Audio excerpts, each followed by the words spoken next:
Hi అండి, welcome back to my channel Varahi Devi అయిన నమః.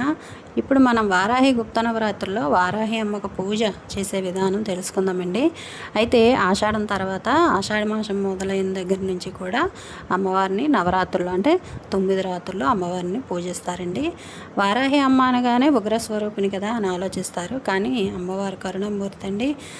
శత్రు సంహారం చేస్తారు. ఎందుకంటే మనం పూజ చేయడం వల్ల మనకు ఎవరైనా హాని చేసిన వారు ఎవరైనా ఉంటే అమ్మవారు దృష్టిలో ఉంటారండి. ఖచ్చితంగా శిక్షిస్తారండి అమ్మ.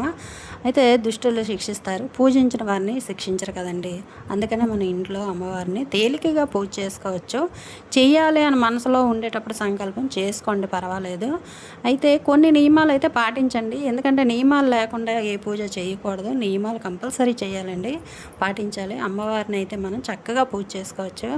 అమ్మవారు చక్కనైన పటం తెచ్చుకొని, అంటే అమ్మవారు కృష్ణవారాహి అమ్మవారిని తెచ్చుకోండి. అమ్మ గ్రీన్ కలర్ చీరలో ఉంటారు, చాలా బాగుంటారండి. అమ్మ ఆ కలర్ చీర కట్టుకొని చాలా అందంగా ఉంటారు. తల్లి 2 కళ్ళు కూడా చాలవండి. అలాంటి పటం తెచ్చుకొని శంకు చక్రం పట్టుకొని ఉంటారండి.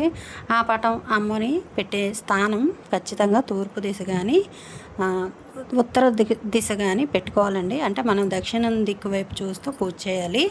అలా మనం స్థానాన్ని పెట్టాలి. అమ్మని బియ్యం వేసి పసుపు కుంకుమ వేసి స్థాపన చేయాలండి.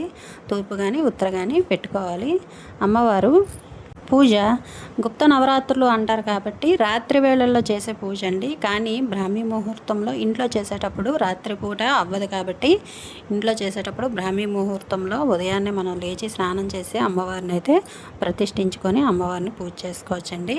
ఖచ్చితంగా షోడశోపచార పూజ చేసిన తర్వాత అమ్మవారికి హారతి ఇవ్వాలి. మెయిన్గా మన అమ్మ దగ్గర కంద దీపం వెలిగిస్తామండి. కందదుంప ఉంటుంది కదా, కందదుంప ఏర్పాటు చేసి ఆ నెయ్యి కానీ నూనె కానీ వేసి అమ్మవారిని, అంటే విప్ప నూనె అంటారు, అది దొరికితే విప్ప నూనెతోనే చేయొచ్చు అమ్మవారికి.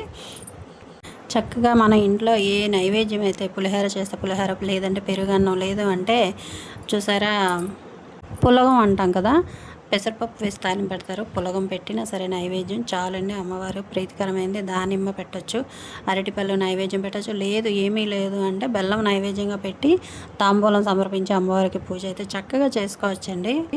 అమ్మవారికి ఎప్పుడు కూడా మనం కందదీపమే వెలిగించాలని లేదు, బెల్లంలో కూడా ఒత్తి వేసి అమ్మ దగ్గర బెల్లం నైవేద్యంగా పెట్టి బెల్లం దీపం కూడా పెట్టవచ్చు. అయితే ఏ ఫలాలు ఉంటే ఆ ఫలాలతో పూజ చేసుకోవచ్చండి.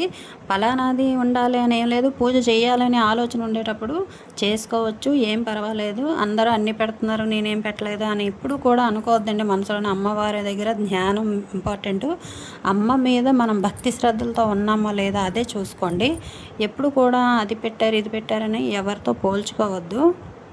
అయితే ఈ విధంగా అమ్మ దగ్గర మీరు పూజ చేసుకోండి. ఎప్పుడు కూడా అమ్మ మంచి చేస్తారు. అలాగే వీడియో నచ్చితే లైక్ చేయండి, షేర్ చేయండి, సబ్స్క్రైబ్